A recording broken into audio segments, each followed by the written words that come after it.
তরুণ আদর্শ তরুণ সংস্থার উদ্যোগে 2 দিন ব্যাপী 42তম ঐতিহাসিক সিরাতুন নবী সাল্লাল্লাহু আলাইহি সাল্লাম মাহফিলের এই অধিবেশনের সম্মানিত সভাপতি উস্তাদ ও উস্তাদুল আসাতিজা হযরতুল আল্লাম জনাব হযরত মাওলানা আব্দুল হামিদ সাহেব, অধ্যক্ষ মহোদয়, গর্জনী ইসলামী আলিম মাদ্রাসা রামু কক্সবাজার, মঞ্চে উপবিষ্ট আছেন হাজার হাজার আলেম ও উস্তাদ, বাংলাদেশের এলমের জগতের উজ্জ্বল নক্ষত্র,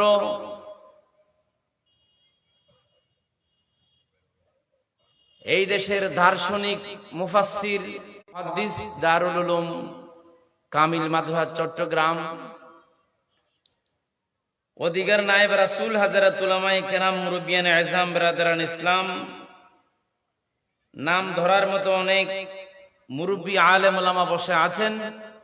সময়ের সংকীর্ণতার কারণে তাদের খেদমতে সম্মান প্রদর্শন করে দোয়ার দরখাস্ত পেশ করে সামনে উপবিষ্ট যারা আছেন তৌহিদি জনতা, পর্দার আড়ালে অবস্থানরত মস্করুন মা ও বোনেরা, সাংবাদিক বন্ধুগণ, বিভিন্ন রাজনৈতিক দলের নেতা ও কর্মী ভাইয়েরা, বলতে হৃদয়ে কোনো আর ভয় আমাদের অন্তরে নাই, ঠিক কিনা? আগে কিন্তু আমরা অন্তরে ভয় থাকলেও কিন্তু ছেড়ে দিই নাই, কথা বলে গেছি। কিন্তু আজকে আমরা ওপেন ভাবে কোরআনের কথা বলতে পারতেছি, সেজন্য কালিমাতু শুকর আদায় করি আলহামদুলিল্লাহ। প্রিয় ভাইয়েরা, এই সময় এমনি আসে নাই, সেই কাজ আজকে আমাদের কিছু ভাইয়েরা ওনারা শুরু করে দিয়েছে, ঠিক কিনা? যে কথাটি আমি বলতে চাই, কথার কথা, গর্জনীয় বাজার থেকে যারা আগে যে কোনো বাজার মার্কেট থেকে বিভিন্ন রাস্তা থেকে যেই দলের কর্মীরা নেতারা চাঁদা খাইত, দুর্নীতি করত, মানুষের উপর জুলুম করত, সেই কাজ এখন আওয়ামী লীগ তো নাই, থাকলেও তাদের আওয়াজ নাই।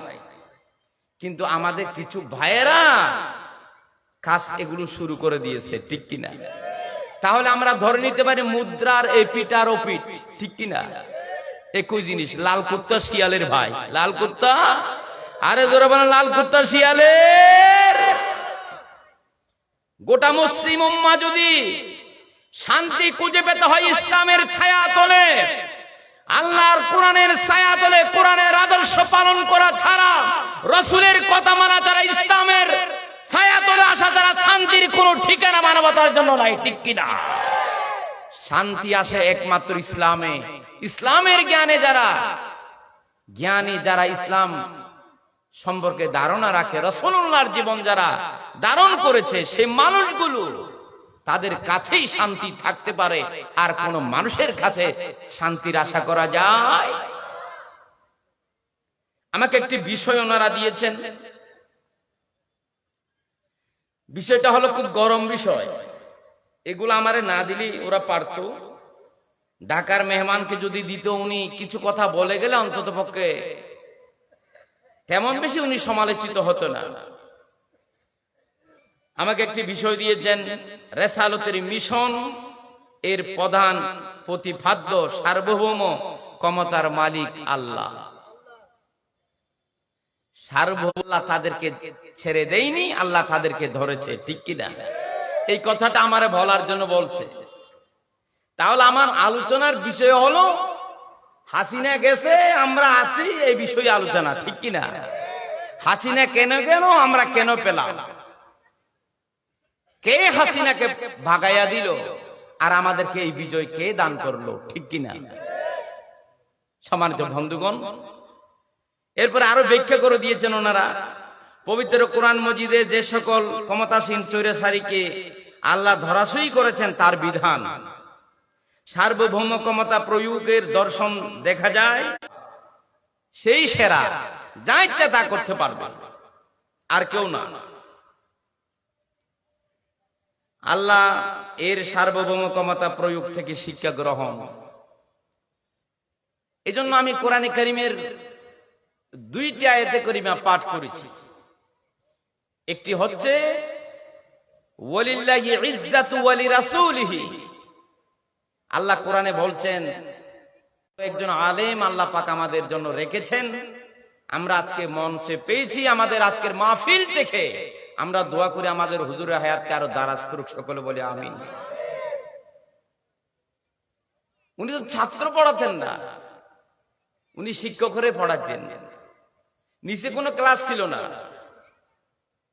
ওনার সামনে কেউ তাফসীর করতে পারবে না, এমন কোন হুজুর ঢাকা থেকে এই বাংলাদেশে আসতে পারবে না আমার হুজুরের সাইফুল হুজুরের সামনে তাফসীর করবে এমন ভেড়া নাই।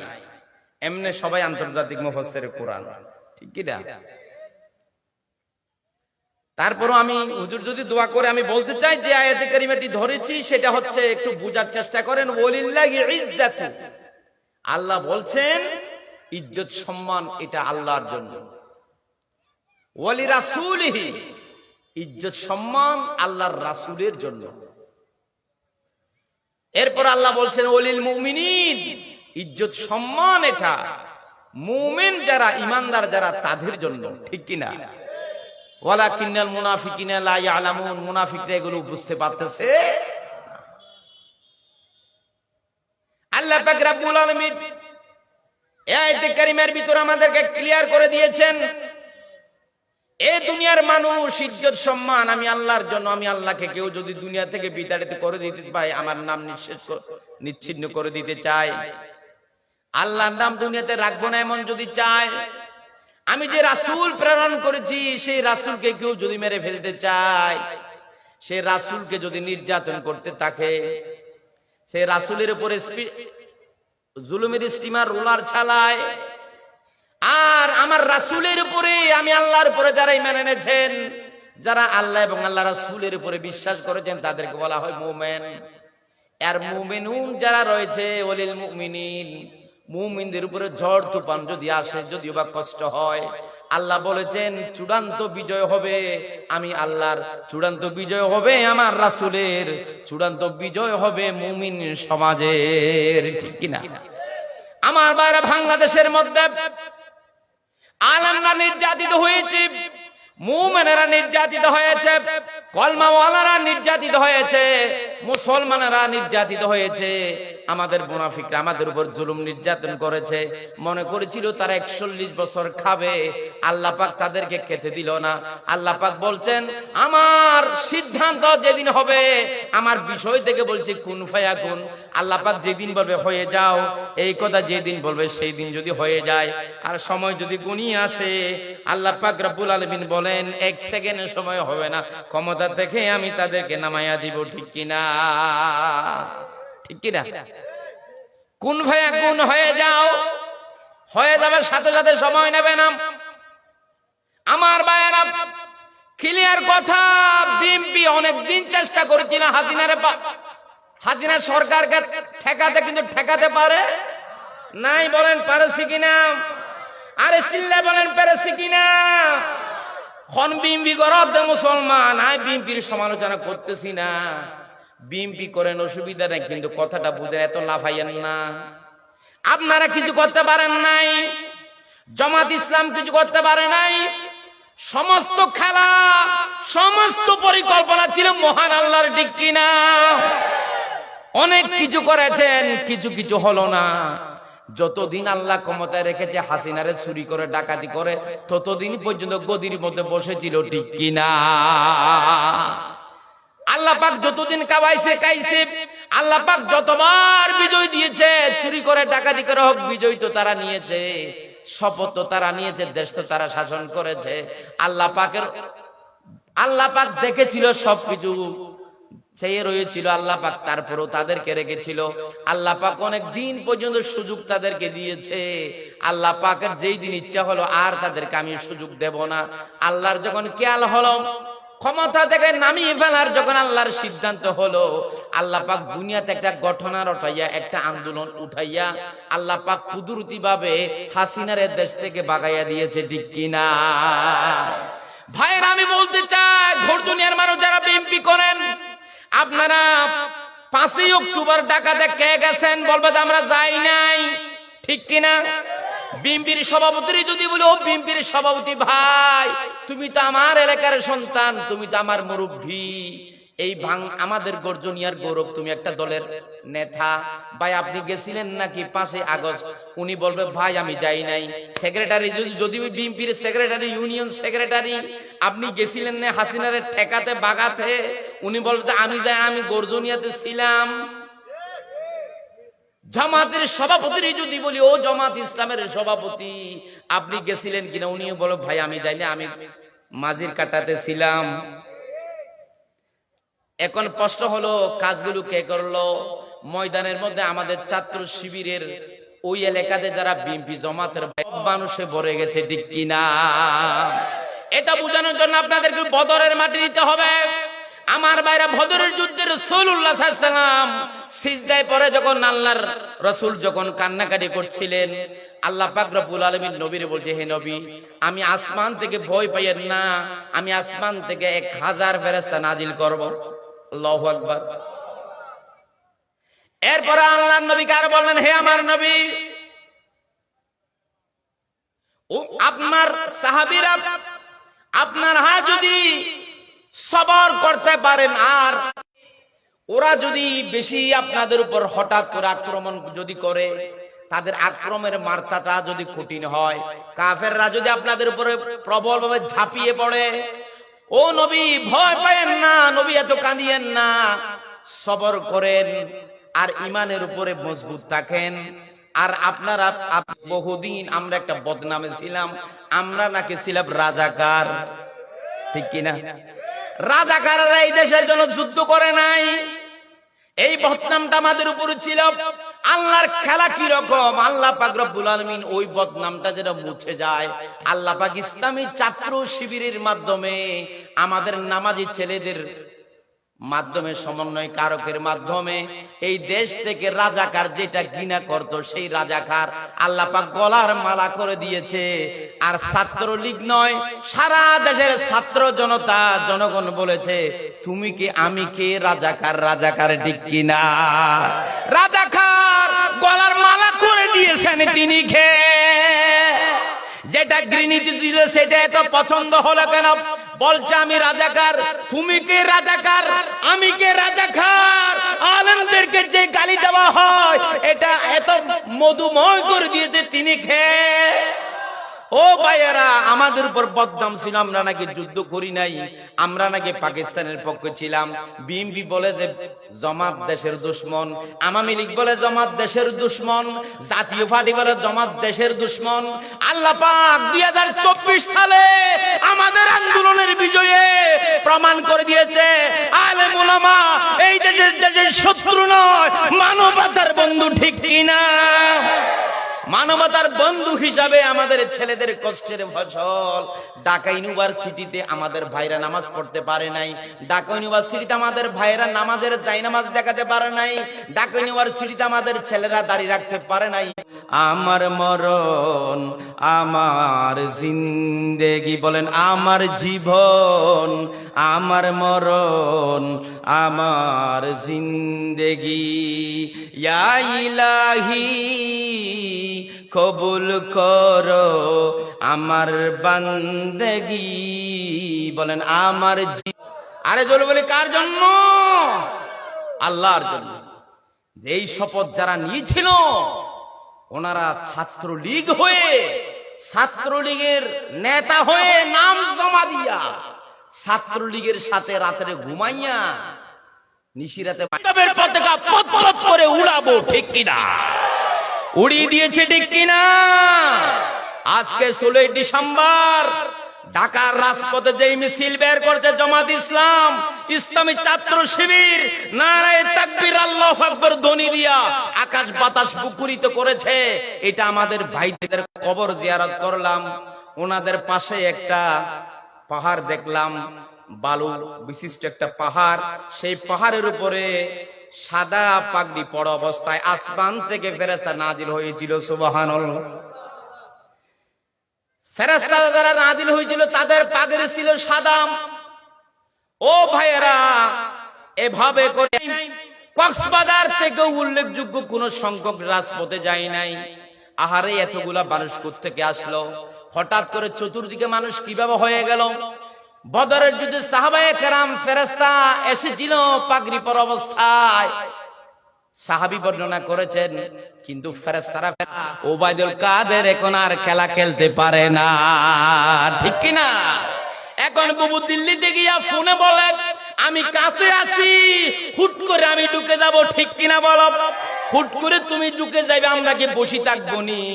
আমরা ছট করে ধরে ফেলবো, ছট করে ধরে ফেলে আমাদের কাদের কাকার অবস্থা খারাপ, দরবেশ বাবার খাউন আঙ্কেল তো এখন দেখা যায় না, ঠিক কিনা? হারুন আঙ্কেলকে চিনেননি? আলেম ওলামারা যারা নির্যাতন করেছিল রিমান্ডের নামে, যারা কোমরের মধ্যে রশি বেঁধেছিল, আলেম ওলামাকে বিভিন্ন ধরনের ইনজেকশন করে ক্লিন শেভ করে ধরা খাইলা। এখন বুঝা গেল তোমার দাড়িগুলো রসুলের সুন্নতের দাড়ি ছিল না, তোমার দাড়ি ছিল জাতির দুকা দেওয়ার দাড়ি, ঠিক কিনা? ঠিক কিনা? ও বাইরা মাইন্ড করিয়ে না, হুজুর এই গানটা কেন গাইলেন? মাঝে মধ্যে দুই একটা গান না গাইলে মানুষেরা জমে না, মানুষের ভিতরে আনন্দ আসে না। আমাদের অনেকে ঘুমাতে পারে না, মনে আসেনি আমাদের আলেম ওলামার উপরে কি জুলুম করেছে? ও ভাই, এখনো আমরা শান্তি পাই না। আওয়ামী লীগের মন্ত্রী যাদেরকে ধরেছে তাদেরকে জামায়া ধরে রেখেছে, আহারে তাদেরকে কোড়ের দানা হলো, কোমরের রশি বাঁধা হলো। এই দেশে আলেম ওলামা, শাইখুল হাদিস ইবনে শাইখুল হাদিস আল্লামা মামুনুল হক সাহেব, পৃথিবীর জমিনের শ্রেষ্ঠ একজন মুফাসসির আল্লামা দারান সাইদি, ওই মানুষটারে কিভাবে জেলখানার ভিতরে হাজির করেছে আপনারা দৃশ্য টেলিভিশনে দেখেছেন। ভাই, মনের ভিতরে দুঃখ রয়ে গেল। এই কথা কারে বুঝাবো? আমাদের মাননীয় প্রধানমন্ত্রী দেশের উপর যে জুলুম করেছে এটা কোনোদিন ভুলার মতো না। উনি বলে যে আমি পাশে আসি, আমি ঢুকে যাব। বয়স তোমার 80 বছর, ডাকছে বুবু তোমায় খবর, খবরটা দেরি। বয়স তোমার 80 বছর, ডাকছে বুবু তোমায় খবর, দাফন হইবে কোথায় সেইটা বাবো না। বুবু আইবা, বুবু আইবা রে, আহিলে বুবু ক্ষমতা পাইবা না, ঠিক কিনা? ও ভাইরা, যে কথাটি বলতে চাই, বদরের যুদ্ধে ফেরেশতারা নাযিল হয়েছিল, ফেরেশতা সুবহানাল্লাহ। ও ভাই, পাক্কা ঈমান আনতে হবে। মাওলানা আব্দুল জব্বার বিএমপির কিল্লা ছাড়র, জামাতের কিল্লা ছাড় আমি ছাড়তেছি না ভাইয়েরা, কাউকে ছোট করতেছি না। বিজয় এটা আমাদের না, বিজয় এটা দিয়েছে আল্লাহ, কে দিয়েছে? আল্লাহ দিয়েছে ভাইয়েরা বিজয়। শুধু আপনি আমি কষ্ট করেছি, আপনি আমি ময়দানে ঝাঁপিয়ে পড়েছি। ইযা জাআ নাসরুল্লাহি ওয়াল ফাত ওয়া রাআইতান নাসা ইয়াদখুলুনা ফি দীনিল্লাহি আফওয়াজা ফাসাব্বিহ বিহামদি রাব্বিকা ওয়াস্তাগফির ইন্নাহু কানা তাওয়াবা। এর ভিতরে, এই সূরার ভিতরে আল্লাহ পাক বলেন ইজা জা নাসরুল্লাহ, আল্লাহর সাহায্য যখন আসে, আগে আল্লাহর সাহায্য, তারপরে বলা হয়েছে ওয়াল ফাত, বিজয়ের কথা বলা হয়েছে। ভাই, আমরা যে হাসিনারে বাগাইতে পেরেছি, সাহায্য কেরোছে কে? আল্লাহ যদি সাহায্য না করলে ফাইতামনি, আপনারা পাইতেননি, আপনারা পারতেন না, বিএমপিও পারতো না, ছাত্র শিবিরও পারতো না। সাহায্য করেছে কে? আল্লাহ সাহায্য করেছেন। ও ভাইয়ের, আল্লাহ সাহায্য করার পরে আমরা কেন সুবর্ণ সুযোগ পেয়েছি। এখন মানুষ ইসলামের ছায়ার তলে আসতে চায়, ঠিক কিনা বলেন? এখন যত লোক ইয়েমেন থেকে, সিরিয়া থেকে মদিনার দিকে আসতেছে, আল্লাহর হাবিব আওয়াজ কানে আসার পরে বের হয়ে দেখতেছে কি আওয়াজ থেকে আসতেছে। সাহাবীরা বললেন, ইয়া রাসূলুল্লাহ, একটা কাফেলা, একটা মিছিল, একটা দল ইয়েমেন থেকে মদিনার দিকে আসতেছে। ওনাদের মুখে ছিল নারে তাকবীর, আল্লাহু আকবার স্লোগান, ওনাদের মুখে ছিল আযানের ধ্বনি, ওনাদের মুখে ছিল কোরআনের আয়াত, ওনাদের মুখে ছিল কলিমে তৈয়বার জিকির, আল্লাহু আকবার। কয়জনের দল? 700 জনের। কয়জনের? 700 জনের একটা বিরাট কাফেলা মিছিল মদিনার দিকে আসতেছে। আল্লাহর হাবিব একজন মুসলমান বানানোর জন্য কত কষ্ট করেছেন। ইসলামের সুদিন যখন এসেছে, ইসলামের ছায়ার তলে দলে দলে যখন লোক আসতেছে, 2 বছর মক্কা বিজয়ের 2 বছর পর, মক্কা বিজয়ের 2 বছর পর ওই কাফেলা যখন আসলেন, আল্লাহর রাসূল অনেক বেশি খুশি হয়ে গেলেন। আমার ভাইয়ের ইসলামের দরজা খোলা, আপনারা যদি চান ইসলামে এখনো আসতে পারেন, ঠিক কিনা? এখন আসেন আমার ভাইরা, ওই কথার দিকে যাই। ইজ্জত সম্মান আল্লাহর জন্য, ইজ্জত সম্মান রাসূলের জন্য, ইজ্জত সম্মান মুমিনের জন্য। তার মানে হলো মুমিনেরা কষ্ট পাইলেও, আমার নবীরা কষ্ট পেলেও, আমি আল্লাহকে গালিগালাজ করলেও চূড়ান্ত বিজয় হবে আমার পক্ষের, আমার নবীর। চূড়ান্ত বিজয় হবে আমি আল্লাহ, চূড়ান্ত বিজয় হবে মুমিন সমাজের, ঠিক কিনা? আমরা এক সময় মার গিয়েছি, এখন তার মার কাটছি না, ঠিক কিনা বলো মুসলমান? আগে যে পুলিশেরা আমাদেরকে ধরতো, যে পুলিশ আমাদেরকে ঘৃণার চোখে দেখতো, শিবির জামাত আমরা বলতে পারি নাই। আমরা আলেম পরিচয় দিয়ে আলেমদেরকে দেখলে ঘৃণার চোখে দেখতো। খোদার কসম, আব্দুল জব্বার আল মামুন ঢাকা, বিশেষ করে রামু থানাতে যদি যাই, আমি যখন পরিচয় দিই আমি জামাত ইসলামের অমুক ইউনিয়নের সভাপতি, সাথে সাথে উসি দাঁড়িয়ে যায়, আমাদেরকে সম্মান করে বলে বসেন, চা খান। কি জন্য এসেছেন, ঠিক কিনা? আগে আমরা সুরের মতো ছিলাম, আগে আমরা এতিম ছিলাম, আগে আমরা অসহায় ছিলাম। আল্লাহ পাক মুমিনের বিজয় দিয়েছে, ঠিক কিনা? ও ভাইয়েরা, আপনাদের এখন কলিজায় কোনো ভয় আসেনি? আমাদের আর কোনো ভয় নাই। এই যে পরিবেশটা কে দিয়েছেন? আল্লাহ। এখন আসেন, কুলিল্লাহুম্মা মালিকাল মুলক, হে নবী আপনি বলে দেন, আল্লাহুম্মা মালিকাল মুলক, হে আল্লাহ আপনি হলেন রাজার রাজা। তুতিল মুলকা মান তাশা, আপনি যাকে চান রাজাগিরি দান করেন।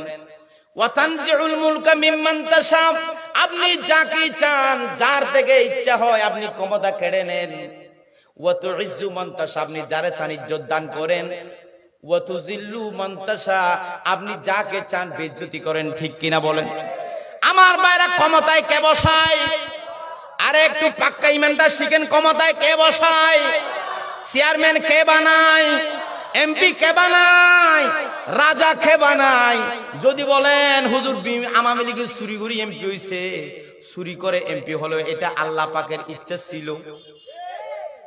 আমাদের দোষের কারণে। এখানে প্রধানমন্ত্রী তো, এখানে মাঝির কাটা ভোট কেন্দ্রের প্রধানমন্ত্রী ভোট ছিঁড়ছে নাকি?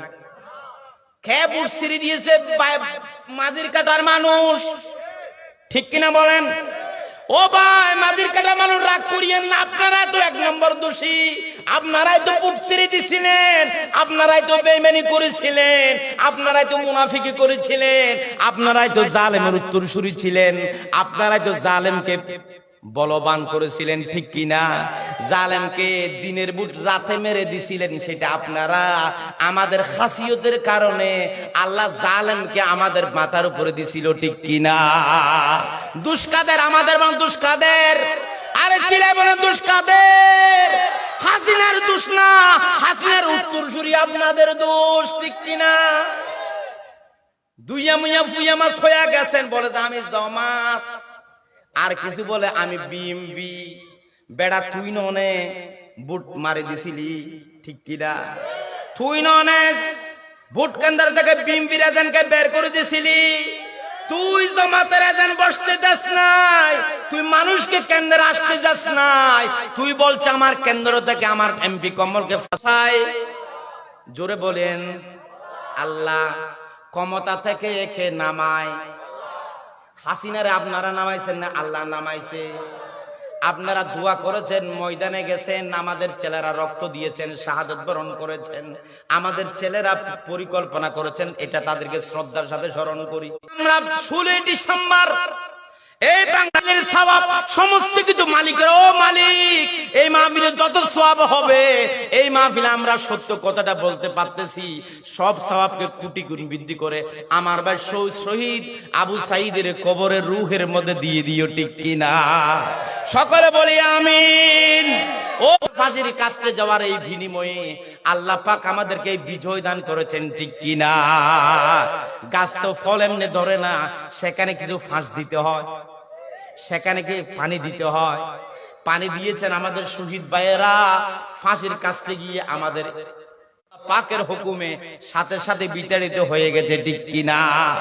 এত বেকুব মনে করিয়েন না, উনি যেখানে বসা ছিলেন ওনার টেবিলে কম্পিউটার ছিল, ঢাকার অলিগুলির কম্পিউটার ওনার এখানে ছিল, সিসি ক্যামেরা উনি দেখেছিলেন, উনি টেরো পাই নাই। আল্লাহ পাক ইজ্জত দেন, আল্লাহ পাক বেইজ্জতি করেন, বিয়াদিকাল খালি সমস্ত কিছু আল্লাহর হাতে রেখে দিয়েছেন। ইন্নাকা আলা কুল্লি শাইইন কদির, সমস্ত কিছুর ক্ষমতার মালিক কে? এখন আসলে আওয়ামী লীগের গঠনতন্ত্রে লেখা আছে সমস্ত ক্ষমতার মালিক আল্লাহ নয়, সমস্ত ক্ষমতার মালিক জনগণ, জনগণ ক্ষমতার উৎস। বিএনপি যারা বলেন হুজুর আমরা বিএনপি করি, যারা সকলে জমাতরে ভোট দিব, আমরা যেটা করেছি সেটা শেষ করে দিয়েছে জব্বর। আমার বাবার মাথা খারাপ, কট্টর বিএনপি, ডবলাজি, রাগের মাথায় গরত হাজী সাহেব। আমার সাথে এই বছর আমার আব্বা হজে গেছে, আমি মনে করি আমার আব্বার মতো দিনদার মানুষ খুব কম আছে। এরপরও কিন্তু বিএনপি করে বিদায় আমি জমাতের বুট চাইছি মানুষের কাছে। আব্বা যেটা মানুষের বুঝাই আসছে তাদেরকে আমি গিয়া বললাম যে না, জান্নাতে যদি যেতে মন, যদি মুসলমান আমরা যদি মরতে চাই, আমরা ক্ষমতায় যাইবে না যাই এগুলা দরকার নাই, ভালো একজন মানুষের ইসলামের পক্ষে আমার রাইটটা দেব, ঠিক কিনা? কিয়ামতের ময়দানে বলতে পারবো আল্লাহ অসৎ মানুষকে দিই নাই, সৎ মানুষকে দিয়েছিলাম আমার রায়। এই কারণে আপনি জান্নাত পাবেন। আর যদি অসৎ মানুষকে যদি রায় দেন, ভেনামাদিকে রায় দেন, মদদিকে রায় দেন, ধর্ম নিরপেক্ষ আমি যাচ্ছি ওহুদ যা, একথা বলে আমার বাবা দোয়া করে দিছে। আল্লাহর খানায়ে কাবায় হুইল চেয়ার নিয়ে মক্কা মদিনায় আমি আমার বাবারে হজ করাইছি। মদিনা শরীফ আমি হুইল চেয়ার নিয়ে এক খাইও মারতে পারে না, সব হুইল চেয়ার নিয়ে করাইছি। ওই হুইল চেয়ার এটা দেশে নিয়ে এসেছি। আল্লাহু আকবার। ও ভাই নিজেরে ধন্য মনে করে আমার বাবারা যে মক্কায় ঘুরাইতে পেরেছে, কোরআন নাজিলের জায়গায়। যেই কথাটা বলতে বাবার সমালোচনা করছি না ভাইরা, বুঝাতে চাই আমরা যারা ইসলামী আন্দোলন পথে যেতে পারি না, ঠিক কিনা? আমার ভাইয়েরা আবার আসেন, আন্নাল কুওয়াতা লিল্লাহি, জমিয়া কোরআনের আয়াত। আল্লাহ পাক বলছেন সমস্ত ক্ষমতার মালিক কে? চিল্লাই বলেন পিছনের ভাইরা কে? ও ভাইরা মান খারাপ করিয়েন না ভাই, আমার মতো মানুষ আর ভাবেন না। এভাবে করে বলে চলে যাবে। আমি তো ক্লিয়ার করে দিলাম আপনাদেরকে সমস্ত ক্ষমতার মালিক কে? কোরআনের আয়াত, এটা কোরআনের আয়াত, এটা জব্বর মোলের ওয়াজ, এটা কোরআনের আয়াত।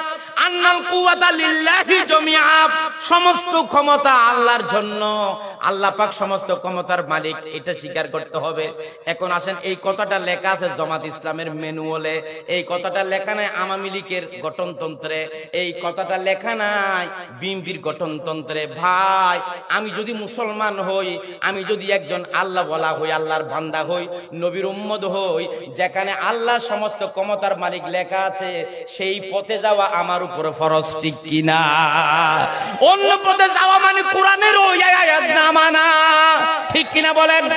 ও ভাইয়েরা, নামাজ আপনারা পড়তে রাজি, রোজা আপনারা পড়তে রাজি, সুদ কিন্তু আপনারা ছাড়তে রাজি না।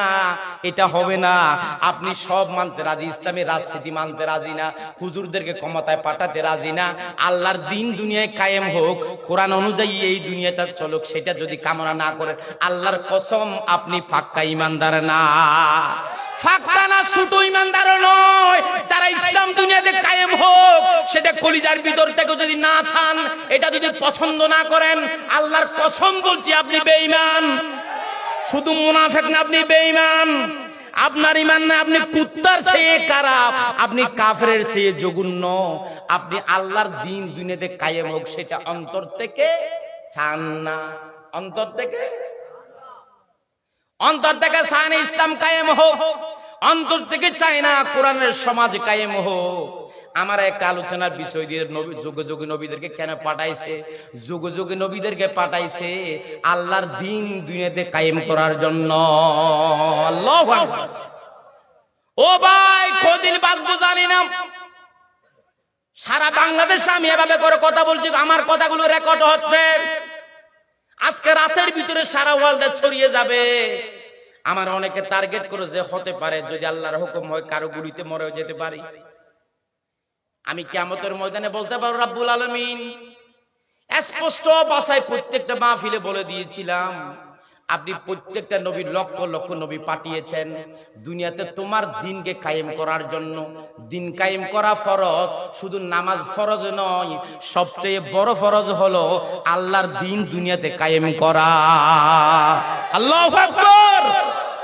সবচেয়ে বড় ফরজ হলো আল্লাহর দ্বীন দুনিয়াতে কায়েম করা, ইসলামী আন্দোলন করা, ইসলামী দলের মধ্যে শরীক থাকা, ইসলামী দলের সক্রিয় থাকা, আল্লাহর দলের জন্য কাজ করা, ইসলাম কায়েমের জন্য চেষ্টা করা, এটা হলো সবচেয়ে বড় ফরজ। নামাজ পাইয়েছেন তো অনেক পরে, এখানে আমার হুজুর আছেন। ও ভাই, যখন আল্লাহর নবী হলেন, মানুষদেরকে বললেন কুলু লা ইলাহা ইল্লাল্লাহ তুফলিহুন, মানুষদেরকে কলমার দাওয়াত দিলেন। কলমা পড়ার পরে বলছেন যাও তুমি চলে যাও, আল্লাহ ছাড়া আর কোনো মাবুদ নাই, কোনো আইনদাতা বিধানদাতা নাই, আল্লাহ ছাড়া কোনো ইলা নাই। এই কলমাটা পরে তাদেরকে ছেড়ে দিয়েছে, ঠিক কিনা বলেন? শুধু রেজিস্ট্রেশন করে দেন, নামটা মুসলমানের খাতায় তুলেছে, কোনো আমল দেয় না। রোজা তখন ছিল না, নামাজ তখন ছিল না রে ভাই, ঠিক কিনা বলেন? ও ভাইয়েরা, ক্লিয়ার করে বুঝাই দিতে চাই, যখন রসুল দুনিয়াতে রসুল ছিলেন, মুসলমান ভাইদেরকে সাহাবায়ে কেরামকে যখন কলমার দাওয়াত দিয়ে সাহাবী বানালেন, মুসলমান বানালেন, তখন তারা তো কিন্তু দ্বীন কায়েম তারা চোখে দেখে নাই, ঠিক কিনা?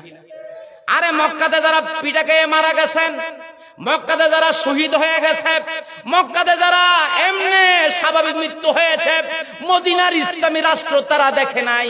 উহুদের যুদ্ধ পর্যন্ত বাঁচে নাই, বদরের যুদ্ধ অনেকে মারা গেছে, উহুদের যুদ্ধ দেখে নাই। উহুদের যুদ্ধে মারা গেছে, অন্যান্য যুদ্ধ দেখে নাই। ইসলামী স্টেজ যে কায়েম হলো মক্কা বিজয়, তারা দেখে নাই। কোরআন অনুযায়ী নবী মদিনা শরীফের মধ্যে আল্লাহর নবী কোরআন অনুযায়ী দেশ চালিয়েছেন, সেটা অনেক সাহাবী দেখে নাই। অনেক মুসলমান ভাইয়েরা তারা দেখে নাই, আগে ইন্তেকাল করেছে। তাদের জীবন বৃথা নাকি? তারা হাসরের ময়দানে বুক ফুলাইয়া বলতে পারবা, আল্লাহ পাক কিছু চিন্তা করি নাই, তোমার ইসলাম বুকে নিয়ে দৌড়াদৌড়ি করছিলাম, ঠিক কিনা? ঠিক কিনা? নবীর সাহাবীরা যারা ইসলামী আন্দোলন করেছেন, কিন্তু মক্কা বিজয় দেখে নাই, রাসূলের ইসলামী সমাজ কায়েম, মদিনার ইসলামী রাষ্ট্র। শাহাদত শাহাদত শাহাদত চাই, শহীদ হয়ে বাঁচতে চাই। বলেন শাহাদত শাহাদত শাহাদত চাই, শহীদ হয়ে মরতে চাই। যেই পথে মোর শাহাদাত, সেই পথে জীবন হারাতে চাই। শাহাদত শাহাদত শাহাদত চাই, শহীদ হয়ে বাঁচতে। আপনাদেরকে ধন্যবাদ। একটু সামনে আছে, আরো জায়গা করে দেন। আজকে আমার বেশি ভালো লাগছে, আমার পিছনে আমার পাশে বসে রয়েছেন একটা আমার উস্তাদ, আর একটা হলো উস্তাদের উস্তাদ। আমি সাইফুল হুজুরকে পেয়ে আমার অনেক ভালো লাগছে। ভাইরা, আমি বলতে চাই, পৃথিবীর জমিনের শ্রেষ্ঠ একজন সাহাবী আব্দুল ইবনে মাকতুম।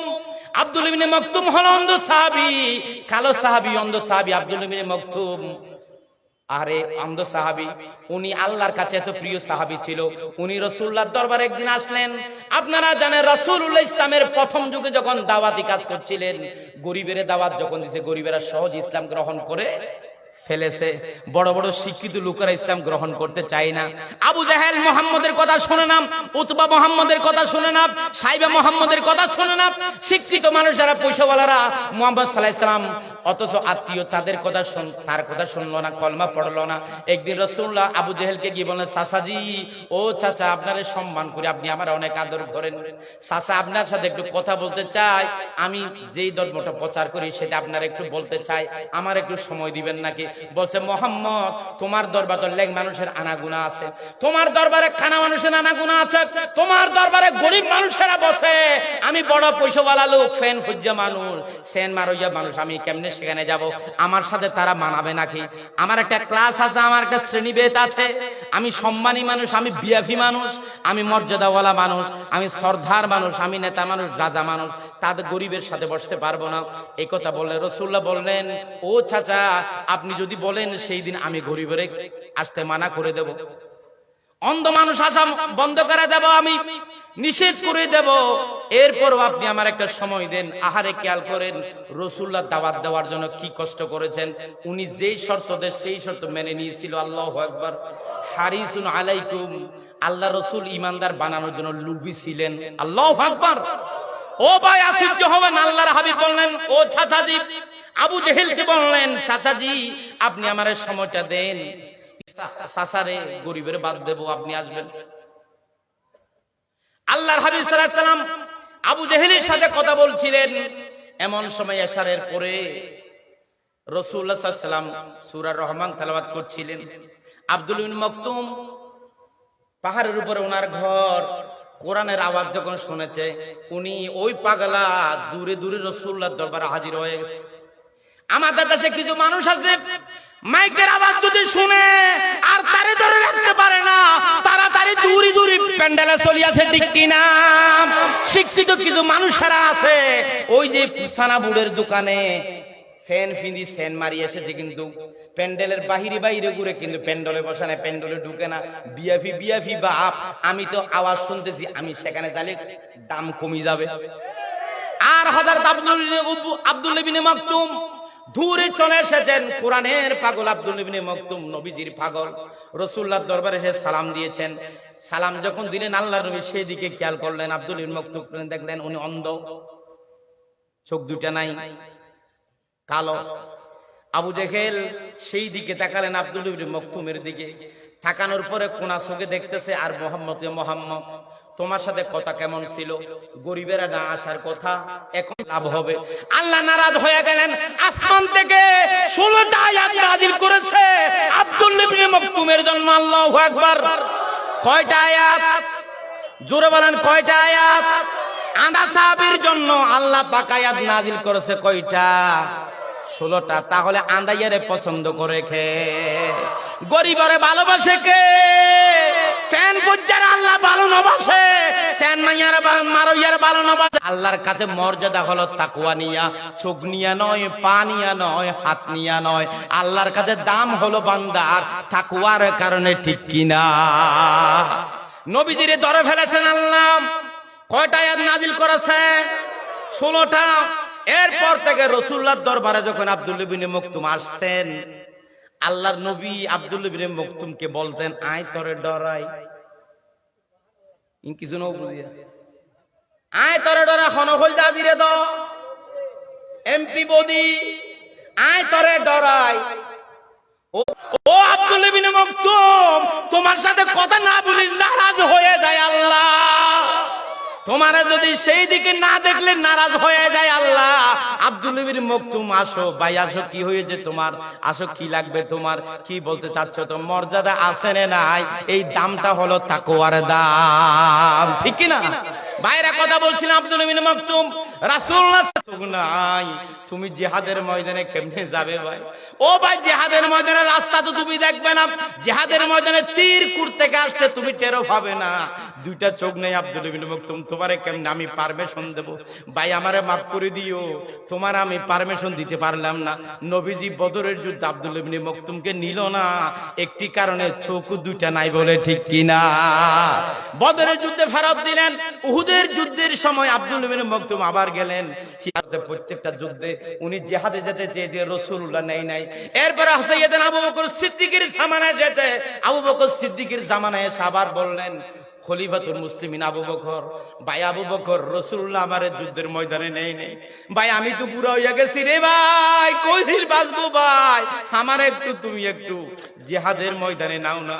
তুমি নাকি মুসাইলামাতুল কাজ্জাবের সাথে যুদ্ধ করবা, ভাই আমার একটু সেখানে নাও না, জিহাদের মাঠে একটু শহীদ হওয়ার জন্য, ইসলামের জন্য যুদ্ধ করার জন্য, আমি একটু জিহাদের ময়দানে শহীদ হতে চাই। উনি বললেন, ভাই নবীজি তোমারে পারমিশন দেয় নাই, আমি তোমারে পারমিশন দিতে পারবো না। উনিও পারমিশন দিল না। আবু বকর, এটা যা তা সাহাবী না, আব্দুল কাদের জিলানীর নাম জিকির করে অনেকে। ভাই এর চেয়ে বড় আল্লাহর ওলি হলো আব্দুল্লাহ ইবনে মকতুম। আল্লাহু আকবার।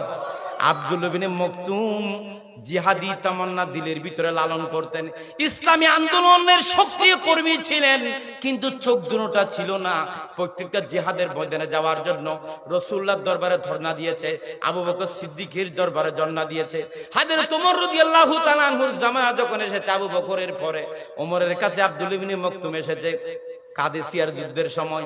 আসি বললেন, আমিরুল মুমিনিন ওমর, আমি আব্দুল্লাহ ইবনে মকতুম এসেছি ভাই, বড় আরজু নিয়ে এসেছি ভাই। ওমর একটা কথা বলি, তুমি আমার ভাই ফেরত দিও না, আমার কথাটা রাখিও। রাসূলুল্লাহ সাল্লাল্লাহু আলাইহি ওয়াসাল্লামের সাহাবী ওমর আব্দুল্লাহ ইবনে মকতুমকে দেখে সম্মান করলেন। হো আব্দুল্লাহ ইবনে মকতুম ভাই, তোমারে নবী সম্মান করতো, তোমার আবু বকর সম্মান করতো, আমি ওমরও সম্মান করি ভাই। এদিকে আসেন ভাই, আমি একটা কথা নিয়ে এসেছি। কথাটা হলো, আপনারা নাকি যাচ্ছেন কাদেসিয়ার যুদ্ধে, আমার একটু যুদ্ধের পারমিশন দাও না, আমি কয়দিন বাঁচবো, একটু শহীদ হতে চাই। আল্লাহু আকবার। কি হতে চাই? ও ভাই, আমার এক পা তো কবরে চলে গেছে, আর এক পা দুনিয়ায় কয়দিন বাঁচবো, আমার কলিজার ভিতরে আরজু হলো আমি শহীদ হব।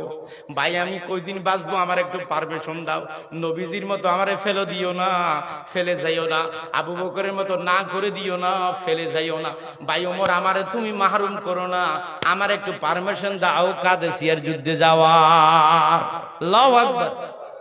আব্দুল্লাহ ইবনে মকতুম রাদিয়াল্লাহু তাআলা হযরত ওমরকে বললেন, ওমর বললেন, ভাই তোমার তো চোখ নাই, যুদ্ধে যাওয়ার জন্য চোখ দরকার, তোমার তো চোখ নাই, কেমনে যাবা? আব্দুল্লাহ ইবনে মকতুম বললেন, ভাই আমার চোখ নাই ঠিক আছে, এই প্রশ্ন তুমি আমারে করবে সেটা আমি জানি, এই জন্য আমি উত্তর রেডি করে এসেছি। কি উত্তর রেডি করলেন? আব্দুল্লাহ ইবনে মকতুম বলছে, ভাই জিহাদের ময়দানে সকলে তো যুদ্ধ করে না, জিহাদের ময়দানে অনেকে তীরগুলো সংগ্রহ করে জমা করে, জিহাদের ময়দানে অনেকে সৈন্যদেরকে চুকে চুকে রাখে, পাহারা দেয়, গোয়েন্দাগিরি করে, নির্দিষ্ট জায়গায় মানুষদেরকে পাহারা দেয়। জিহাদের ময়দানে অনেকে রন্ধন বিভাগে কাজ করে, জিহাদের ময়দানে বিভিন্ন মানুষ বিভিন্ন ধরনের কাজ করে। ভাই জিহাদের ময়দানে একটা লোক দরকার ইসলামের পতাকা হাতে ধরে রাখার জন্য। ভাই আমার চোখ না, কি হয়েছে ভাই? ও ভাই, আল্লাহ আমার তো হাত দিয়েছে, আল্লাহ আমার তো পা দিয়েছে, ইসলামের ঝান্ডাটা যদি আমারে দাও, কলেমার পতাকাটা যদি আমারে দাও, ইসলামের ঝান্ডা যদি আমার হাতে দাও, আমি আব্দুল্লাহ ইবনে মকতুম তো তীর দেখব না, আমি আব্দুল্লাহ ইবনে মকতুম তো গুলি দেখব না, আমি আব্দুল্লাহ ইবনে মকতুম তো খাউরে দেখব না, আমি যদি জিহাদের ময়দানে যেতে পারি, ইসলামের পতাকা এভাবে করে ধরে রাখবো। সুবহানাল্লাহ। আমার প্রাণ যতক্ষণ পর্যন্ত থাকবে ইসলামের পতাকা মাটিতে পড়তে দেব না। ও ভাই, তুমি আমারে মাহরুম করে দিও না, ইসলামের ঝান্ডাটা আমি ইসলামের পতাকা উড্ডীন করে রাখবো, আর জিহাদের ময়দানে শরীক হব। আমাকে যদি তীর মারে তারা যারা যুদ্ধ করবে, ইসলামের পতাকা যিনি ধরবে তারাই তো তীর মারবে। আমার তীর মেরে এপুর এপুর করে দেখ, ফুটা ফুটা করে দেখ, জাল জাল করে ফেলুক, আমার ছিদ্র ছিদ্র করে ফেলুক, গুলি মেরে আমার তীর মেরে বল্লম মেরে আমি যার যার হয়ে যাব, তারপর প্রাণ যতক্ষণ আছে ততক্ষণ ইসলামের পতাকা মাটিতে পড়তে দেব না। আল্লাহু আকবার। হযরত ওমর রাদিয়াল্লাহু তাআলা পারমিশন দিলেন আব্দুল্লাহ ইবনে মকতুমকে কাদেসিয়ার যুদ্ধে যাওয়ার জন্য। কাদেসিয়ার যুদ্ধের মধ্যে রওনা হয়ে গেলেন। আরে পতাকা যিনি উনি কোথায়, তাকে পিছনে না আগে? জোরে বলেন। পিছনের বাইরে বলেন। যুদ্ধের ময়দানে যাওয়ার সময় পতাকা যিনি নেই উনি আগে থাকে না পিছে থাকে? সামনে আছে আব্দুল্লাহ ইবনে মকতুম, চোখ দুটো নাই, দুইটা চোখ নাই, দুই হাত ধরে ইসলামের ঝান্ডাকে উঁচু করে ধরে রেখেছেন। যুদ্ধ শুরু হয়ে গেল। সকলে কাফেরেরা আব্দুল্লাহ ইবনে মকতুমকে লক্ষ্য করে যিনি কলিমার পতাকা উড্ডীন করেছে তারে আগে মারবে, ওনারে ফুটা করে দেওয়ার জন্য ছিদ্র ছিদ্র করে গুলি মারতেছে, তীর মারতেছে। ওনার শরীর এপুর এপুর হয়ে যাচ্ছে। যতক্ষণ পর্যন্ত পৃথিবীর জমিনে বেঁচে ছিল আব্দুল বিন মকতুম ততক্ষণ কলিমার পতাকা পড়তে দেই নাই। যুদ্ধে মুসলমানরা বিজয় হলেন। বিজয় হওয়ার পরে লাশগুলো যখন নিচ্ছেন, খুঁজে খুঁজে লাশগুলো যখন সংগ্রহ করছেন, এমন সময় দেখে যে আব্দুল বিন মকতুম জিহাদের ময়দানে ইসলামের পতাকা ওই সময় মরা বড়ি পরে আছে লম্বা হইয়া, কিন্তু হাত দুটোটা এভাবে করে ইসলামের পতাকাকে বুকের উপরে নিয়ে অদদ ইসলামের পতাকা হুবহু উড্ডীন করে রেখেছে। আল্লাহু আকবার। ও ভাই, চোখওয়ালা মানুষ, আমরা ঠিক কিনা বলেন? কার কার চোখ আছে একটু হাত তুলি দেখান। হাত নামান ভাই। এই দুইটা চোখ কত বড় নিয়ামত। কার কার পা আছে, কার কার হাত আছে? আমার ভাই আব্দুল বিন মকতুম রাসূলুল্লাহর সাহাবী, ওনার দুইটা চোখ নাই, কিন্তু দিলের ভিতরে জিহাদি তমন্না ছিল, ঠিক কিনা? ও ভাই, আব্দুল বিন মকতুম শহীদ হইয়া মৃত্যুর পরে জান্নাতের ওই পারে চলে গেছে, ঠিক কিনা? এজন্য যে কথাটি বলতে চাই, পৃথিবীর জমিনে যত নবী পাঠিয়েছেন সমস্ত নবীদেরকে একামতে দিনের জন্য পাঠিয়েছেন। কোরআন শরীফের আয়াত সূরা শুরার 13 নম্বর আয়াত। আপনারা তো বলেন হুজুর রাজনীতি করা ইসলামে আসেনি। নামাজের কথা আপনারা কেন জামাতের হুজুরেরা বলেন না? রোজার কথা কেন বলেন না? কওমি হুজুরেরা তো শুধু নামাজ রোজার কথা বলে। কওমি হুজুরদের ভিতরে এমনও হুজুর আছে, কিন্তু ভালো মুজাহিদ মানুষও তাদের ভিতরে আছে, আমি অস্বীকার করছি না। কিন্তু এমনও মানুষ আছে শুধু সাদা চায় আর সাদা চায়, হালাল হারাম নাই, শুধু গরু খাইতে চায়, সাদা খাইতে চায়। নৌকা মার্কার চলির বস্তা ফাইলে কমি মলই বগুনা মামিলি হইয়া যায়, ঠিক কিনা? এমপি কমলের নুন খাই নাই এমন মননা কম আছে। ও ভাইয়েরা, আমরা যারা জামাত ইসলাম করি, কলিমার দাওয়াত দিই, ফাঁসির কাছে গেছি আমরা। আমাদের নাকি আকীদা খারাপ। আমাদের আকীদা হলো লা ইলাহা, এটাকে পরোয়া মনে করি না, খুশি মনে আনন্দ গ্রহণ করি। আমাদের দায়িত্বশীলেরা আনন্দ হিসেবে গ্রহণ করেছে। জিহাদের ময়দানে হাসি হাসি গেছে, ঠিক কিনা? মুসলাকা দিয়ে আসে নাই। বাংলাদেশে এমন আলেম আছে জেলখানায় গেছে মুসলাকা দিয়া স্বাক্ষর দিয়া, আর জীবনে কথা বলবো না, আর জীবনে রাজনীতি করব না, আওয়ামী লীগের গান গাইবো, আওয়ামী লীগের বিরুদ্ধে যাব না, ইসলামী রাজনীতি করব না, এই রকম করে মুসলাকা দিয়ে বের হয়েছে এমনও আলেম আছে, ঠিক কিনা? আর এমন আলেম আছে ছেলের জানাজা পড়িয়েছে জেলখানা থেকে এসে, মায়ের জানাজা পড়িয়েছে জেলখানা থেকে এসে, এরপরে জেলখানার মধ্যে ফাঁসির কাছে গেছে, এরপরও বাতিলের কাছে মাথা নত করে নাই। উনি বলে যে আমি তো হকের উপরে আছি, কলিমার দাওয়াত দেওয়ার কারণে জেলে এসেছি, এই কলিমার রশি আমি গলা থেকে খুলব না, এই কলিমার রশি নয়, এটা ফাঁসির রশি নয়, এটা আমার কলিমার জান্নাতের রশি, ঠিক কিনা? সূরা শুরার 13 নম্বর আয়াত আল্লাহ বলেন, শারা'a লাকুম মিনাদ-দীনি মা ওয়াসসা বিহি নূহান ওয়াল্লাযীনা আওহাইনা ইলাইকা ওয়া মা ওয়াসসাইনা বিহি ইব্রাহীমা ওয়া মূসা ওয়া ঈসা আন আকিমুদ-দীন ওয়া লা তাতাফাররাকু ফী। এই আয়াত কারিমার ভিতর আল্লাহ বলেন, ও দুনিয়ার মানুষ, দিনের আমি চূড়ান্তভাবে বিধিবিধান নির্ধারণ করে দিয়েছি, আমি ফয়সালা করে দিয়েছি। এই কথাটা আমি নূহ নবীকে বলেছিলাম, হে নবী আপনাকে ওহী নাজিল করে আপনাকেও বলেছি। এই কথাটা আমি ইব্রাহিম নবীকে বলেছি, এই কথাটা আমি ঈসা নবীকে বলেছি, এই কথা আমি মূসা নবীকে বলে, জলিলে কদর বড় বড় নবীদের নাম আল্লাহ ধরেছেন, তাদেরকে আমি বলেছি। কথাটা কি? আন আকিমুদ্দিন, দিনকে তোমরা কায়েম করো, ওয়ালা তাতাফাররাকু ফীহি, দিন কায়েমের ক্ষেত্রে তোমরা বিচ্ছিন্ন হইও না, ইসলামী আন্দোলন করো, কোরআনকে কায়েম করার জন্য চেষ্টা করো মুসলমানেরা। এটা আমি আমাদের নবীকে ওহী নাজিল করে আল্লাহ বলেছিলেন, এটা নূহ আলাইহিস সালামকে বলেছিলেন, এটা আমাদের বাবা ইব্রাহিম আলাইহিস সালামকে বলেছিলেন। বাবা ইব্রাহিমকে কারা কারা ভালোবাসেন হাত উঠান। কি বলেছিল? ঈসা আলাইহিস সালামের মতো শানদার নবীকে কি বলেছিল? একটা কথা বলেছিল, মূল কথা একটা, আন আকিমুদ্দিন ওয়ালা তাতাফাররাকু ফি। আল্লাহু আকবার। তোমরা দিনকে কায়েম করো। এই দিন কায়েমের কথা বলে মুসলমান এদিকে সেদিকে যাইও না, ঠিক কি না? এখন তো আমাদের মানুষদেরকে যদি এক জায়গায় ডাকা হয়, জামাতের মিটিং দলের, ইসলামের মিটিং দলের একটা বয়, এদিকে আয় একটু কথা শুনি, এই কথা বললে আমাদের বেঈমান মুনাফিক যারা আছে, আমার একটু কাজ আছে, আমি একটু আসি, আমি এখন আসতেছি, এই কথা বলি, এইরকম করি করি চলি যায় জিন্দা মুনাফিকে, ঠিক কিনা? ঠিক কিনা? ও ভাইয়েরা, ইসলামের কথা বলে দাঁড়াইয়া যাবেন, ইসলামের কথা বললে কান লাগাইয়া দেবেন, ইসলামের কথা শুনতে হবে, ইসলামের কথা মানতে হবে, ইসলামের পক্ষে থাকতে হবে। কারা কারা রাজি দুহাত তুলি দেখায়।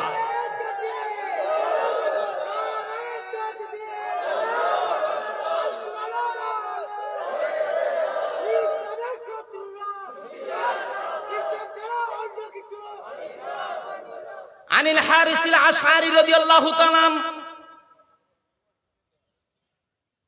এটা কার দল? ইসলামের দল। এটা কার দল? মুসলমানের দল।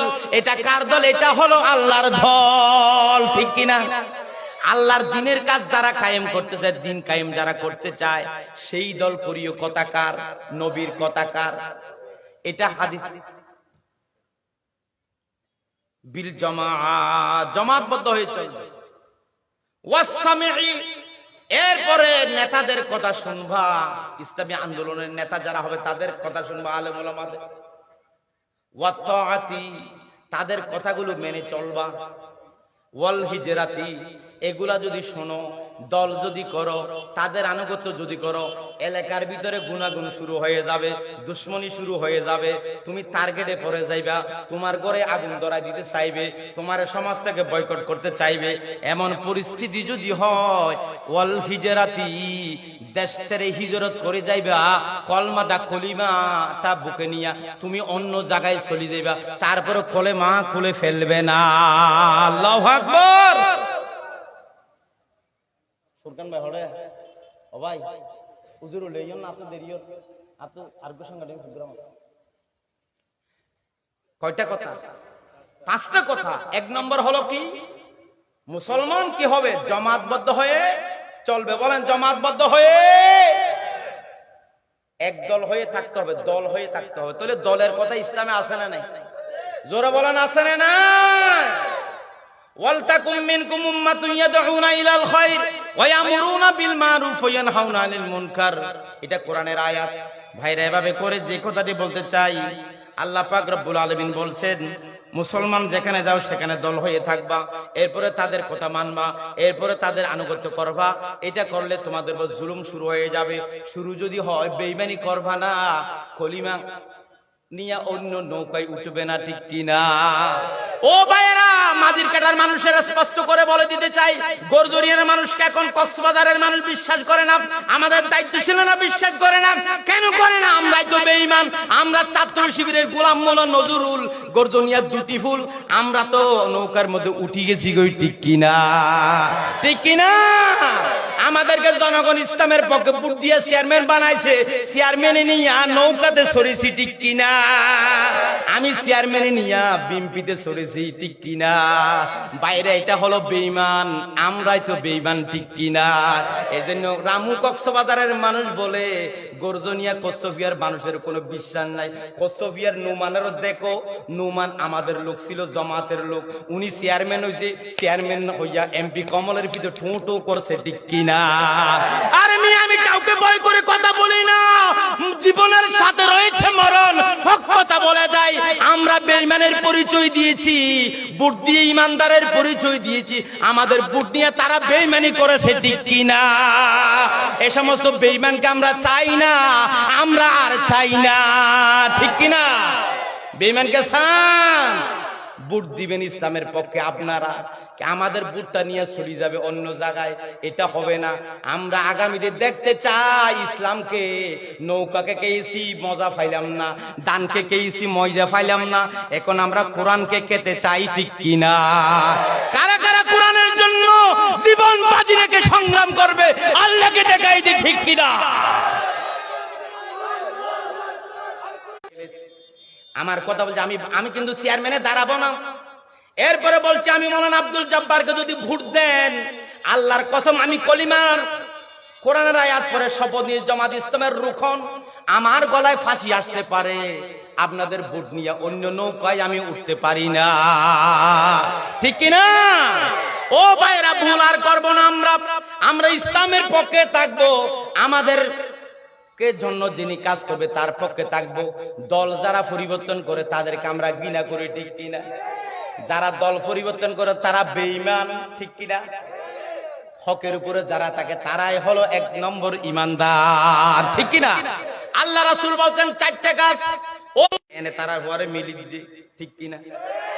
ভিতরে ঠিক আছে বলে, ভিতরে ঠিক ছিল এই কথা বলছে, উপরে বেঈমানি করতো আব্দুল্লাহ বিন উবাই। ও ভাই, রাসূলুল্লাহ সাল্লাল্লাহু আলাইহি ওয়াসাল্লামের পিছনে নামাজ পড়তো। আল্লাহর নবীর প্রত্যেকটা মিটিং এ আব্দুল্লাহ বিন উবাই ছিল। আব্দুল্লাহ বিন উবাই মারা যাওয়ার পরে রাসূলুল্লাহ জুব্বা খুঁজতে এসেছে। আল্লাহর নবী এক সাহাবী আব্দুল্লাহ ইবনে উবাইর এক ছেলে ছিল মুহাদ্দিস, উনি খুব ভালো নবীজি আদর করতেন, তারে ইজ্জত করে একটা জুব্বাও দিছিল। রাসূলুল্লাহ জানাজায় গেছে, ওমর ফারুক খানি ধরছে, এরপরও জানাজা পড়াইছে, এরপর আবার দাফন করার পরে আবার যখন দোয়া করতে চায় আল্লাহ ওহী নাযিল করে দিয়েছে, হে নবী 70 বার যদি দোয়া করার কাজ হবে না। বেঈমান তো ফাক্কা বেঈমান আব্দুল্লাহ ইবনে উবাই। এখন প্রশ্ন, এর আগে কেন ওহী নাযিল হলো না? থানি দুর্গিত ওমর এই সময় কেন ওহী নাযিল হলো না? জানাজার আগে কেন নবীরে আল্লাহ সিঙ্গেল দিল না? আল্লাহর হিকমত আছে, নবীরও হিকমত আছে। ওই জানাজার পরে, জানাজা যখন পড়েছে, কাফেররা দেখছে এটা কেমন মানুষ, কত বড় হৃদয়বান মানুষ, যিনি আজীবন দুশমনী করছে মুহাম্মদের পক্ষে, মুহাম্মদের বিরুদ্ধে দুশমনী করে আসছে, মুহাম্মদ তার জানাজা পড়েছে, এটা কেমন দয়ালু মানুষ, কত বড় হৃদয় হলে এরকম করতে পারে। 1000 মানুষ এই দৃশ্য দেখে মুসলমান হয়ে গেছে। আল্লাহ জানতেন কতজন মুসলমান হবে, 1000 কতজন হবে, 1000। আল্লাহর নবীও সেটার জন্য পলিসি অবলম্বন করেছিলেন। জানাজার পরে 1000 মানুষ মুসলমান হয়েছে। বাইরে যে কথাটা বলতে চাই, প্রয়োজন হলে ঈমান নিয়ে দেশ থেকে চলে যাব, এলাকা ছেড়ে চলে যাব, তারপরও অন্য দলে উঠা যাবে না, ঠিক না? এরপরে হলো ওয়াল জিহাদ ফি সাবিলিল্লাহ। 5 নম্বর হলো ইসলামী আন্দোলন করা, জিহাদ করা, আল্লাহর পথে জিহাদ করা। আল্লাহর পথে কি করা? ওয়ামান খারাজা বিনাল জামাআতি কিদা শিবিরিন ফাকাদ খালা আরিবিকাতাল ইসলাম মিন উনুকি। কেউ ইসলামের দাওয়াত পেয়ে ইসলামী দল করার পরে কেউ যদি ইসলাম থেকে 1 বিগত সরে যায়, সে তার গলা থেকে কলমার রশি খুলে ফেলেছে।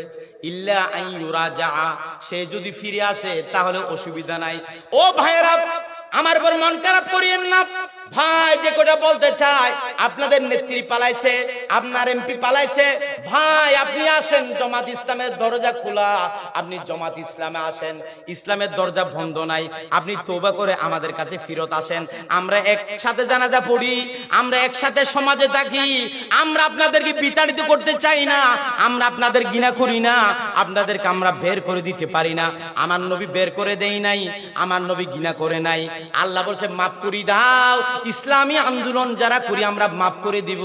তোমরা আমাদেরকে ঘরে ঘুমাইতে দাও নাই, আমরা তোমাদেরকে ঘরে ঘুমাইতে দেব। ভাই আসো, ইসলামের দরজা খোলা, দরজা খোলা। আল্লাহু আকবার। বাইরা রাসূলুল্লাহ সাদাকা হত্যা করেছিল ওয়াহাশী। ওয়াহাশীকে নবীজি ক্ষমা করেছিলেন, কিন্তু রেড সিঙ্গেল দিয়েছিল ওয়াহাশীকে, যেখানে পাও সেখান থেকে মরা এবং জীবিত নিয়ে আসো। ওয়াহাশী যেভাবে হোক ইসলামের কথা শুনে রাসূলুল্লাহর দরবারে এসেছে। অনেক লম্বা ঘটনা বলেছিলাম এক জায়গায়, কিন্তু ওয়াহাশী যখন রাসূলুল্লাহর দরবারে এসে ইসলামের কথা বলেছে, আল্লাহর নবী আর প্রতিশোধ নিতে পারেনি। ইসলামের কথা যখন বলেছে আমি মুসলমান হতে চাই, আল্লাহর নবী হাত বের করে দিয়েছে, ওয়াহাশীকে কলমা পড়াইছে, মাফ করে দিয়েছে। সুবহানাল্লাহ। এটা শিখাইছে কে? আমাদের নবী শিখাইছে কে? জাহান্নাম, তার ঠিকানা হলো কোথায়? জাহান্নাম।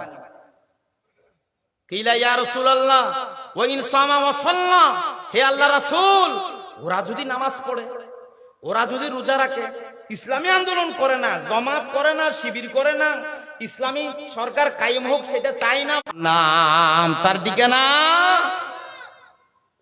বাইরে যে কথাটি বলতে চাই, ও ভাইয়েরা, ইসলামের পক্ষে আমাদেরকে থাকতে হবে, ঠিক কিনা বলেন? থাকতে রাজি কিনা? জালেম যারা আছে পৃথিবীতে, কোন জালেম আল্লাহ ছেড়ে দেয় নেই, অনেক জুলুম, তাদের কি নেই? শান্তি নেই, বেশি অশান্তিতে আছে তারা। বিশেষ করে আমাদের প্রশাসনের লোকেরা আরো বেশি অশান্তিতে, তারা আগের মতো খাইতে পারতেছে, আর ওরা খাইতে খাইতে না খেয়ে অশান্তিতে আছে। আর কিছু আমাদের দেশে 16 বছর খাইতে পারে না, অনেক খিদা তাদের। এখন বলে যে তাড়াতাড়ি নির্বাচন দে, ভয় করে। বাংলাদেশের ইতিহাস, আমাদের মন্ত্রীরা এই দেশে মন্ত্রিত্ব করেছে, 1 টাকার দুর্নীতি প্রমাণ করতে পারে নাই, ঠিক কিনা? এগুলো আমাদের ইতিহাস। জামাত ইসলামের মন্ত্রী ছিল কি ছিল না? 1 টাকা দুর্নীতি করে নাই, টাকা ফেরত দিছে, টাকা। সম্মানিত ভাইয়া, সকলকে মোবারকবাদ জানিয়ে প্রোগ্রাম ব্যবহার এখানে বাজায় ফেলছি। আমি যাবো আপনার আছাড়তলি গিয়ে 11টা পর্যন্ত মানুষকে বসে থাকবে আমার জন্য। এরপরেও আমার দেশের, আমি গর্জনিয়ার ছেলে, গর্জনিয়ার মানুষকে এতক্ষণ সময় দিয়েছি আন্তরিকতা নিয়ে। ভাই আমার উপর রাগ করেছে?